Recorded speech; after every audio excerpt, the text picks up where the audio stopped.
Hello friends, education અડ્ડા 71 YouTube ચેનલમાં આપ સૌનું હાર્દિક સ્વાગત છે। આજે આપણે જે બજેટ રજૂ કરવામાં આવ્યું હતું ભારતનું, તેને લઈને એક મહત્ત્વની ચર્ચા આપણે કરવાના છીએ। આજે બજેટને લગતું કરંટ અફેર આપણે જોઈશું। બજેટ પ્રમાણે જોઈએ તો વેરામાં રાહતો નથી, એટલે કે નવા કરવેરામાં રાહત આપવામાં આવેલી નથી। સ્ટેમ્પ ડ્યુટી એટલે કે રજિસ્ટર અને સરકારી ક્રેડિટ સોસાયટીના સભાસદોને 50,000 સુધીના ધિરાણ પર સ્ટેમ્પ ડ્યુટી માફ મળે છે। પછી મોટર વાહન વેરો 8 વર્ષથી જૂના વાહનોને સ્ક્રેપમાં મોકલવામાં આવે તો વાહન પરના પડતર વેરામાં માફ કરાશે। ટૂંકમાં અલગ અલગ વિભાગોમાં અલગ અલગ વેરાની જે માફી કરવામાં આવી છે, પણ ઇન્કમ ટેક્સમાં ખાસ કંઈ બાદ કરવામાં આવ્યું નથી।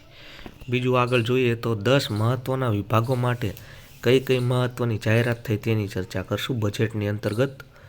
નમો લક્ષ્મી યોજનામાં 1250 કરોડ, જ્યારે નમો સરસ્વતી યોજનામાં 250 કરોડનું રોકાણ કરવામાં આવ્યું। બીજું છે ગિફ્ટ સિટી, સપનાનું શહેર બનશે।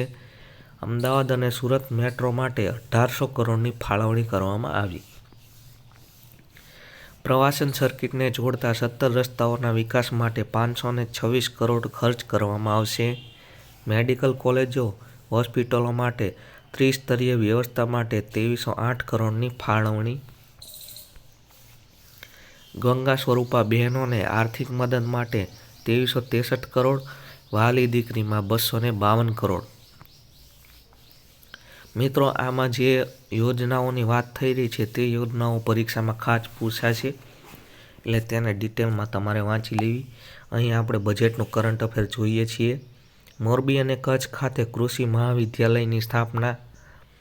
ટ્રાફિક પોલીસની 1000 નવી જગ્યાઓની ભરતી કરાશે અને સીસીટીવી માટે 120 કરોડની ફાળવણી। ડ્રીપ અને સ્પ્રિંકલર સિસ્ટમ માટે સહાય આપવા માટે 2500 કરોડની જોગવાઈ। ખેડૂતોને દિવસે વીજળી આપવા માટે 1570 કરોડના ખર્ચે સ્માર્ટ મીટર માટે કરવામાં આવી છે જોગવાઈ।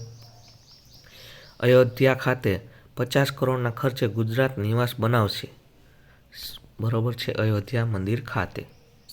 બજેટની 4 દિશાઓ। શિક્ષણ વિભાગ માટે કુલ બજેટના 16% 55,000 કરોડ ફાળવવામાં આવ્યા। 7 નગરપાલિકાઓની અને મહાનગરપાલિકાનો દરજ્જો અપાશે। મિત્રો, આ એક મહત્ત્વની જાહેરાત છે। 7 નગરપાલિકાઓ જે છે મહેસાણા, ગાંધીધામ, સુરેન્દ્રનગર અને વઢવાણ, મોરબી, આણંદ, નવસારી અને વાપી, આને નિયત પ્રક્રિયાને અંતે મહાનગરપાલિકા બનાવવામાં આવશે, બરોબર છે, આ મહત્ત્વની બાબત છે। અમદાવાદ અને ગાંધીનગર હવે ગિફ્ટ સિટી સાથે ટ્રાય સિટી બનશે। વિશ્વના ટુરિસ્ટોને આકર્ષવા પ્રવાસન વિભાગે 2100 કરોડની જોગવાઈ કરેલી છે। હવે આ જે બજેટમાં વડાપ્રધાન નરેન્દ્ર મોદીના નામે કઈ યોજનાઓ છે તેની વાત કરીએ।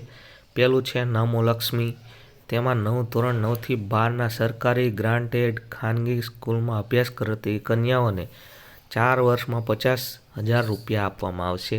નમો સરસ્વતી, તેમાં ધોરણ 10ની બોર્ડની પરીક્ષામાં 50% કરતાં વધુ ગુણ લાવનાર અને 11 તથા 12માં વિજ્ઞાન પ્રવાહ પસંદ કરનારને 5 લાખ, ગરીબ મધ્યમ વર્ગીય વિદ્યાર્થીઓને 25,000 આપવામાં આવશે। નમો શ્રી, કેન્દ્ર સરકાર દ્વારા નિર્ધારિત કરાયેલી 11 શ્રેણીઓ એટલે કે અનુસૂચિત જાતિ, જનજાતિ, BPL કાર્ડ ધારક વગેરે મહિલાઓને સરકારી ખાનગી હોસ્પિટલમાં પ્રસૂતિ માટે 12,000 રૂપિયાની જાહેરાત કરવામાં આવી છે। તો મિત્રો, આ આપણે બજેટને લગતી કેટલી મહત્ત્વની બાબતોની ચર્ચા કરી।